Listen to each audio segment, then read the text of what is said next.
Okay, we're back to the story of Carrie Rupp and all the government officials, RCMP members, and we're speaking with Frank Frost. They kill more children than they save. I gotta give Carrie that one. That's true. That's true. But they all work together to make sure that they put as much despair in these children's lives and our lives in particular, especially the ones, and they know who they are, that have lost their children, have been stolen from them, from these people, the Ministry of Children and Families and others. Now, I'd like to address Carrie. She sold me out in court for $50,000 at minimum.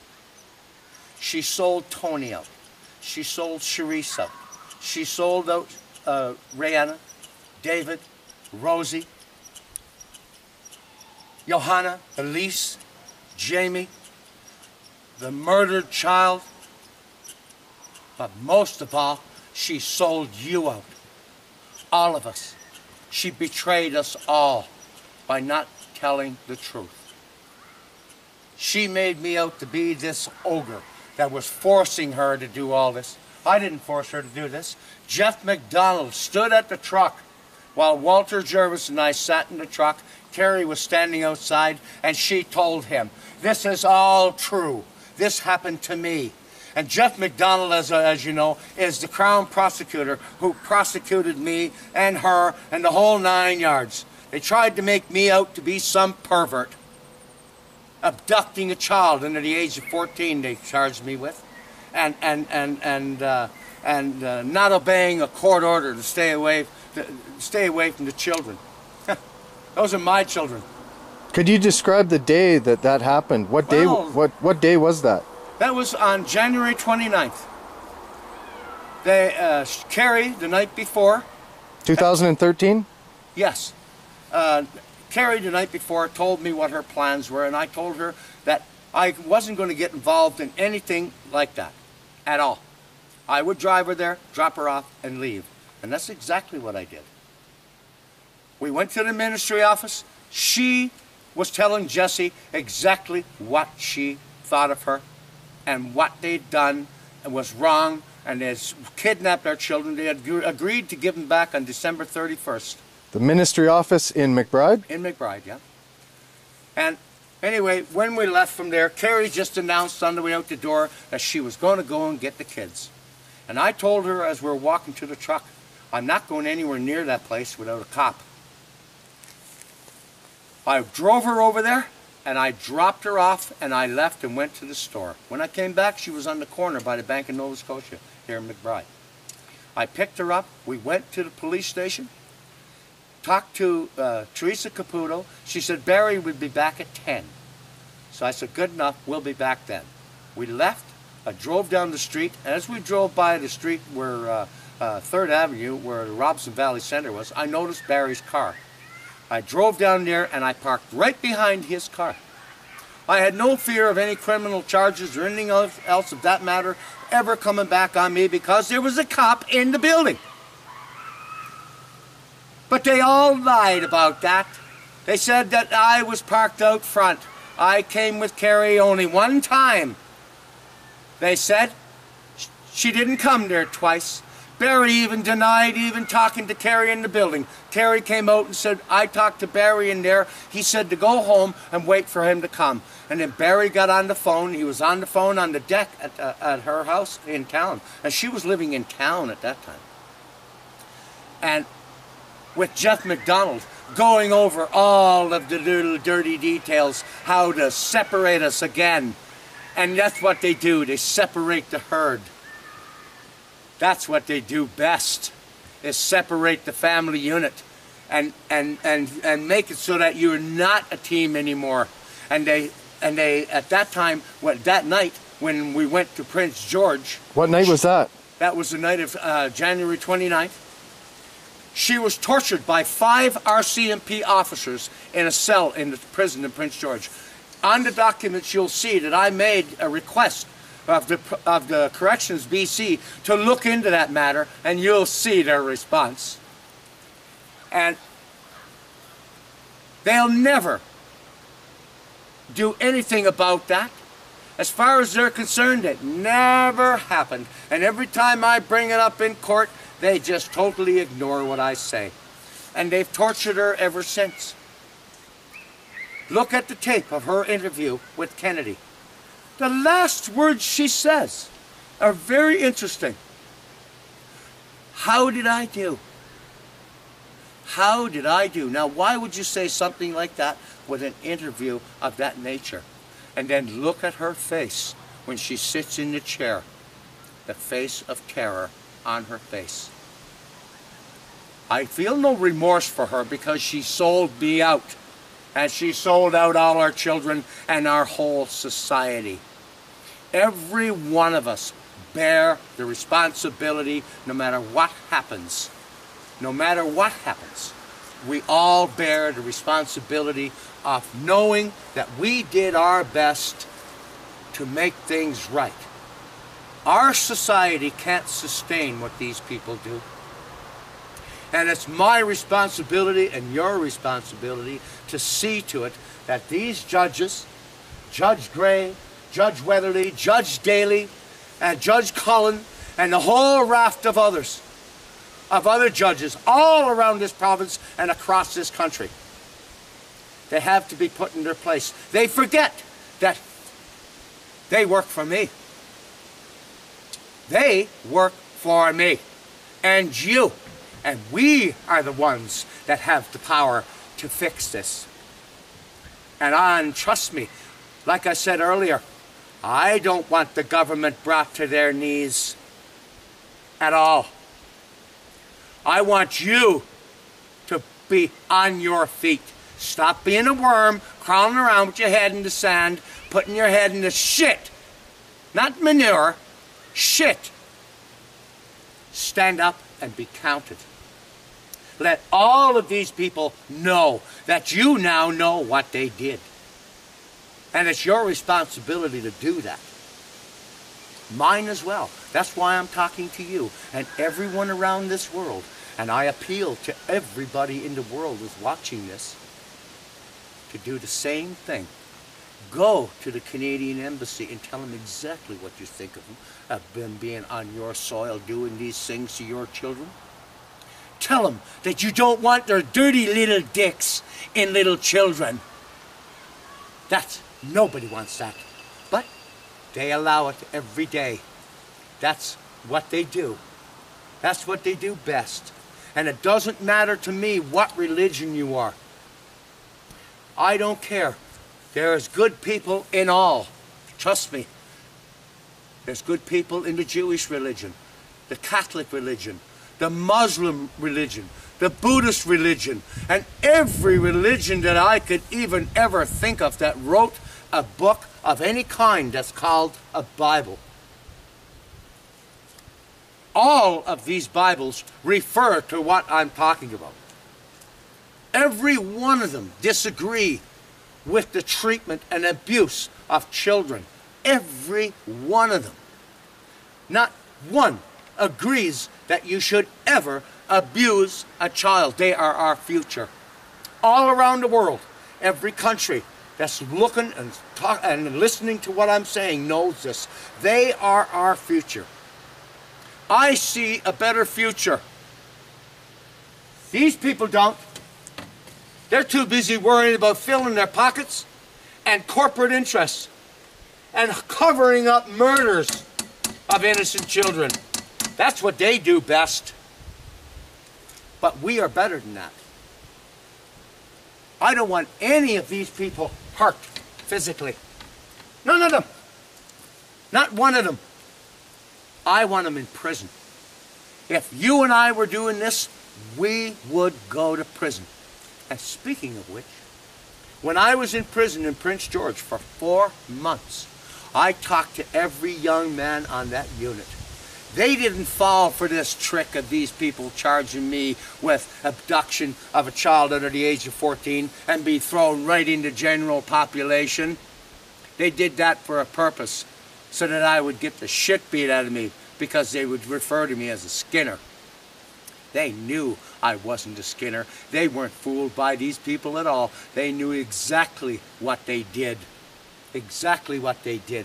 And they were very supportive and extremely, extremely forthcoming with their stories.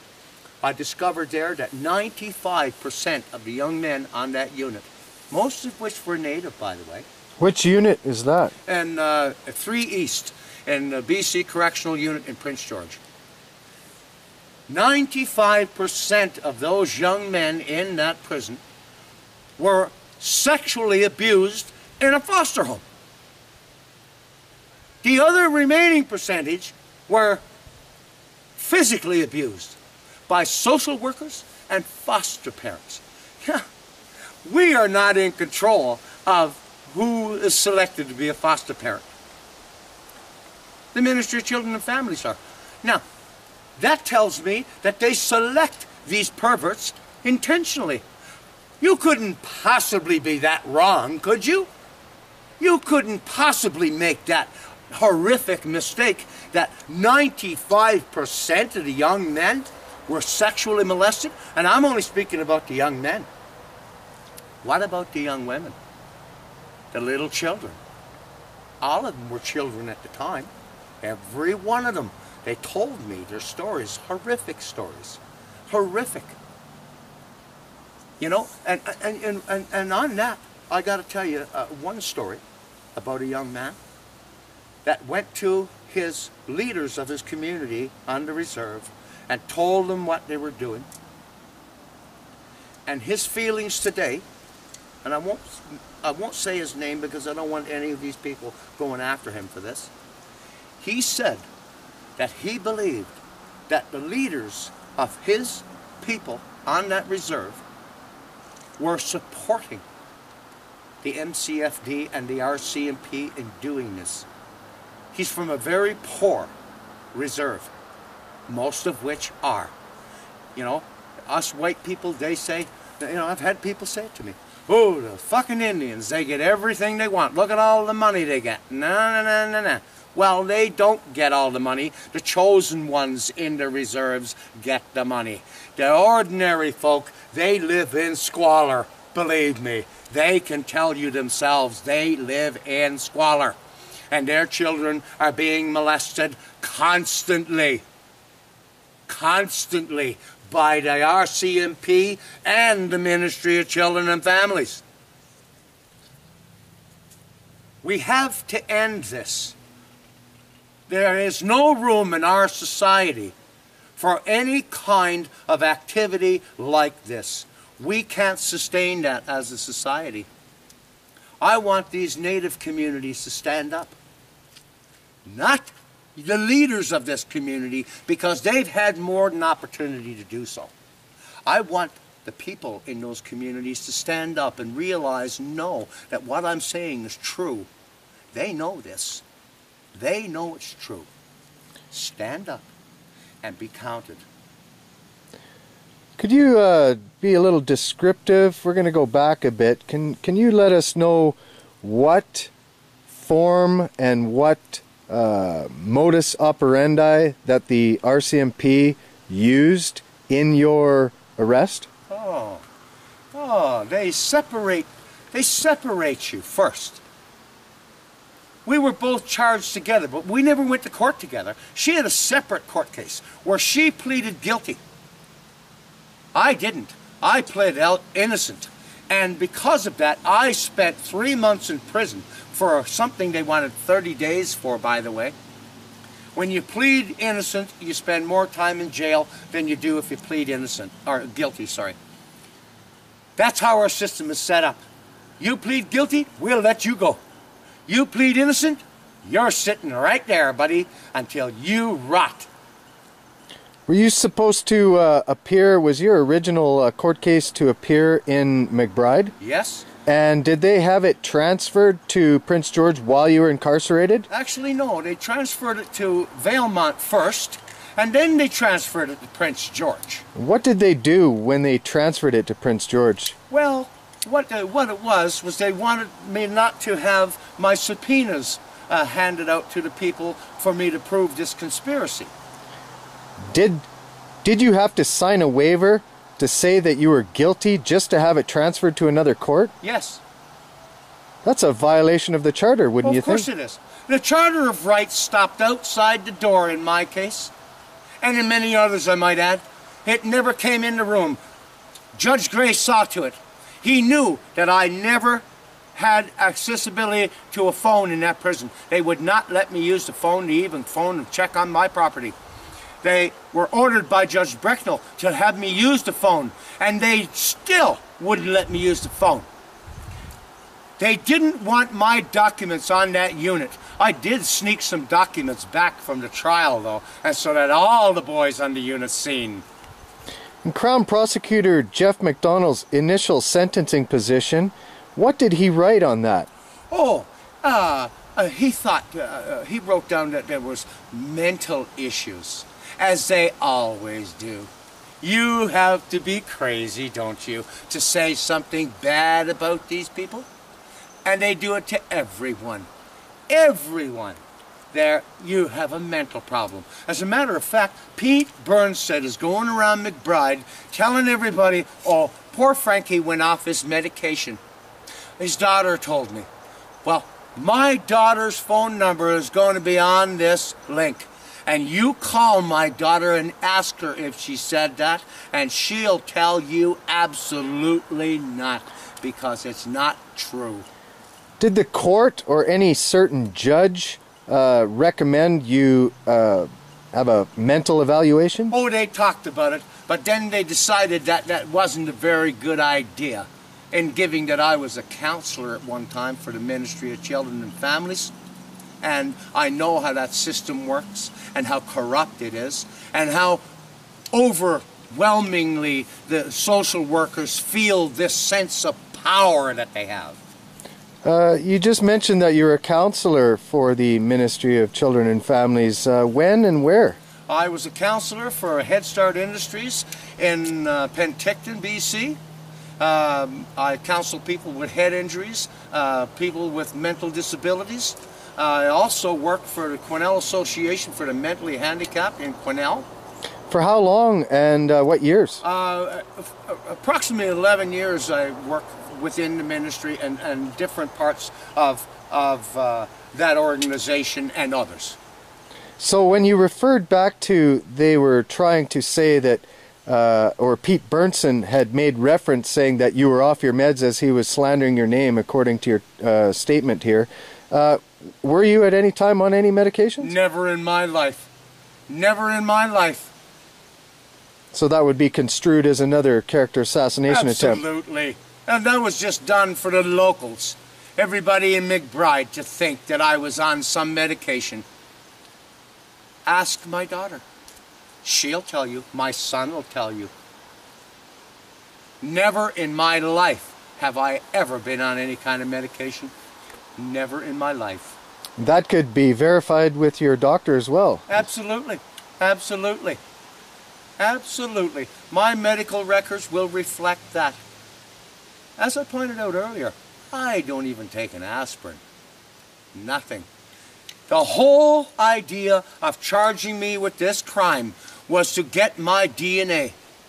So that now they have my DNA, and they're, I'm sure, looking and putting together some case to pin some murder or whatever crime that they've got in line for me.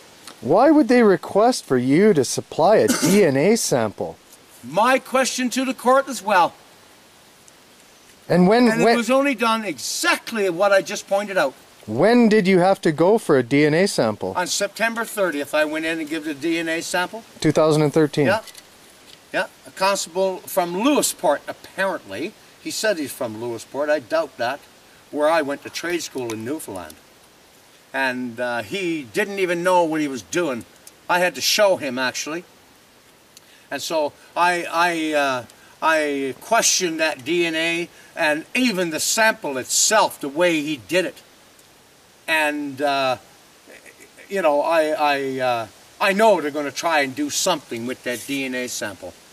As a matter of fact, I was a mercenary soldier, which they, proudly announce each time. I worked for many governments around the world doing a lot of very bad things. And, they don't want to come at me like they did the guy in Quesnel, because I'll fight back. And anyway, they use this all the time as turning me into a bad guy. Well, I wasn't a bad guy. Even then, I was serving my country and others. And no mercenary that I know is a criminal. They'd love to make us criminals, especially us old boys, that old school, that know the things that they did over there in other countries. Well, it appears widely renounced in the public eye now that the RCMP and the federal and provincial governments are attacking war veterans here in Canada now and killing them, like certainly. Today's front page story. Certainly, certainly, because they don't want those people telling what they did in those other countries. And here, I was approached on numerous occasions by the RCMP to perform executions in this country. One point, in fact, my ex-wife, Marjorie Smith, Frost Penner is her name, lives in Quesnel, works for Safeway, was present when a gentleman by the name of Nick Stone came with a wanted poster that the detachment of Elkford had sent him to ask me to execute these two men if I seen them. And apparently they were going around burning people in their motorhomes, and they arrested them in Kamloops, and they had to let them go, they said, on a technicality. And they didn't want them back. I won't say, because I may be incriminating myself, of the other things that they asked me to do, but this is in Canada, people. This is in Canada. And I told them then that I was not going to be doing their dirty work in my country. That's Gestapo did that. The ones they hate, they said. I wonder now where the Gestapo even learnt this shit. Because they learnt, I guess, by observing these people. I've known for years about the drug trade that the British government, the American government, and the Canadian government are involved in. Why do you think we were in Afghanistan?